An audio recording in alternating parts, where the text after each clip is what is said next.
अरे बिंदु, आज घर में बहुत काम है। आज तुझे स्कूल जाने की जरूरत नहीं है। लेकिन दादी, आज तो स्कूल में मेरा टेस्ट है। अरे एक दिन स्कूल नहीं जाएगी तो ऐसी कौन सी तेरी कलेक्टर की पढ़ाई छूट जाएगी। ऐसे भी मैं देख रही हूँ आजकल तो बड़ी ढीठ हो गई है। अपनी दादी की बातें सुनकर बिंदु नाराज हो जाती है। तभी उसकी माँ कहती है, अरे बिंदु, इतनी छोटी बात पे मुंह फुलाने की क्या जरूरत है। दादी बिल्कुल सही कह रही हैं। लड़कियों को तो घर के काम काज सीखना चाहिए। अरे बहू, रमेश के लाड़ प्यार ने इसे बिगाड़ रखा है। कम से कम तू तो मेरी बात समझती है। अच्छा, मेरी पूजा का समय हो गया है, मैं पूजा करने जा रही हूँ। इतना कहकर रमेश की माँ वहाँ से चली जाती है। इस तरह बिंदु की दादी और माँ दोनों अक्सर उसे घर के कामों में ही उलझा कर रखते थे। कुछ दिनों के बाद राजू और बिंदु के 10वीं के रिजल्ट्स आते हैं। दोनों बच्चे दादी को अपना अपना रिपोर्ट कार्ड दिखाते हैं। शाबाश मेरे लाल, तू तो बड़े अच्छे नंबरों से पास हुआ है। तभी बिंदु कहती है, दादी मैं भी अच्छे नंबरों से पास हुई हूँ। रमेश की माँ बिंदु को अनदेखा करते हुए कहती है, हाँ हाँ ठीक है, अभी यहाँ खड़ी क्या कर रही है, सुन लिया मैंने। जाकर मेरे लिए चाय बना कर लिया।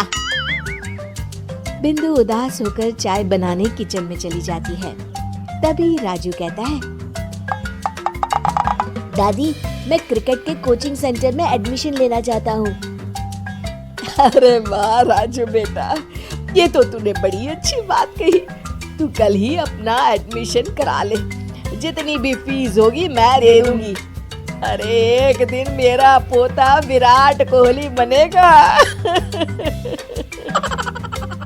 इस तरह अक्सर रमेश की माँ अपनी पोती बिंदु के साथ दुर्व्यवहार करती थी।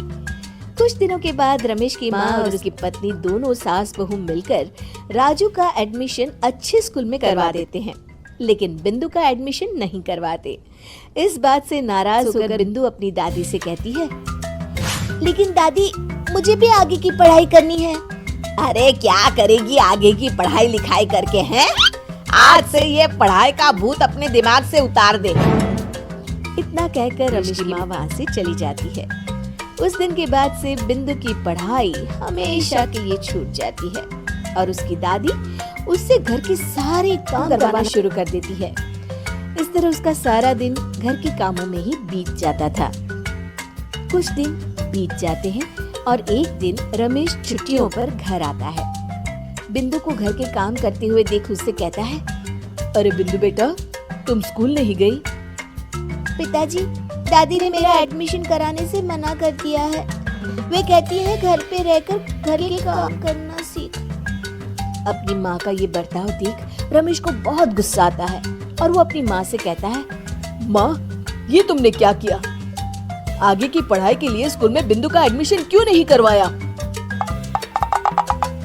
अरे बेटा, लड़की जात है, ज्यादा पढ़ लिख कर क्या करेगी?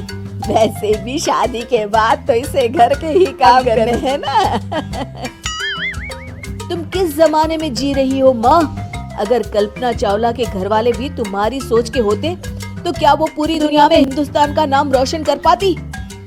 इसका स्कूल छुड़वाकर तुम इसका भविष्य बर्बाद कर रही हो, लेकिन मेरे रहते ऐसा नहीं होगा। बिंदु बेटा, कल ही तुम्हारा एक अच्छे स्कूल में एडमिशन करा दूंगा। तुम जितना चाहे उतना पढ़ो। मेरे होते हुए तुम्हें किसी बात की चिंता करने की जरूरत नहीं है। अपने पिता से हौसला पाकर बिंदु खुश हो जाती है और कहती है, जी पापा, मैं खूब मन लगाकर पढ़ाई करूंगी और बड़ी होकर डॉक्टर बनूंगी। ये हुई ना बात। शाबाश मेरी बेटी।